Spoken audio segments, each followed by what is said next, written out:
Hello, doctor Praveen Ramachandra, endocrinologist. ಈ ವಿಡಿಯೋದಲ್ಲಿ ನಿಮಗೆ ನಿದ್ದೆ ಬರ್ತಾ ಇಲ್ಲ ಅಂದರೆ ಏನು ಇಶ್ಯೂ ಇರ್ಬೋದು ಅಂತ ಹೇಳ್ತೇನೆ.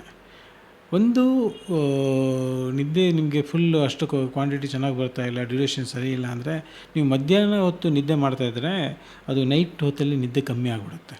ಸೊ ನಿಮಗೆ ನೈಟ್ ಚೆನ್ನಾಗಿ ನಿದ್ದೆ ಬರಬೇಕಂದ್ರೆ ಮಧ್ಯಾಹ್ನ ಹೊತ್ತು ನೀವು ಆಲ್ರೆಡಿ ನಿದ್ದೆ ಮಾಡ್ತಾಯಿದ್ರೆ ಅದನ್ನು ಸ್ವಲ್ಪ ಅವಾಯ್ಡ್ ಮಾಡಬೇಕಾಗುತ್ತೆ. ಒಂದು ಸೆಕೆಂಡ್ ರೂಲ್ ಬಂದುಬಿಟ್ಟು,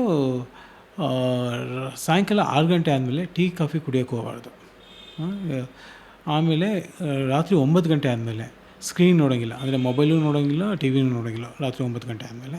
ಮತ್ತು ಊಟ ಆದಮೇಲೆ ಒಂದು 15-20 ನಿಮಿಷ ಒಂದು ಬ್ರಿಸ್ಕ್ ವಾಕ್ ಹೋದರೆ ಇದು ಶುಗರು ಚೆನ್ನಾಗಿ ಡೈಜೆಸ್ಟ್ ಆಗುತ್ತೆ, ಊಟನೂ ಚೆನ್ನಾಗಿ ಡೈಜೆಸ್ಟ್ ಆಗುತ್ತೆ, ಊಟದಲ್ಲಿರೋ ಸತ್ವಗಳು ಅಂದರೆ ಗ್ಲೂಕೋಸ್ ಎಸ್ಪೆಷಲಿ, ಮತ್ತು ನಿದ್ದೆನೂ ಬರಲಿಕ್ಕೆ ಹೆಲ್ಪ್ ಮಾಡುತ್ತೆ. ಈ ರೀತಿ ನೀವು ಫಾಲೋ ಮಾಡಿದರೆ ಯಾರಿಗೆ ನಿದ್ದೆ ಇದೆ ಇಲ್ಲಿ ಇಶ್ಯೂ ಇದೆ ಅದನ್ನು ವಿತೌಟ್ ಮೆಡಿಸಿನ್ನ ನಾವು ಸರಿ ಮಾಡೋಕ್ಕೆ ಟ್ರೈ ಮಾಡ್ಬೋದು. Thank you.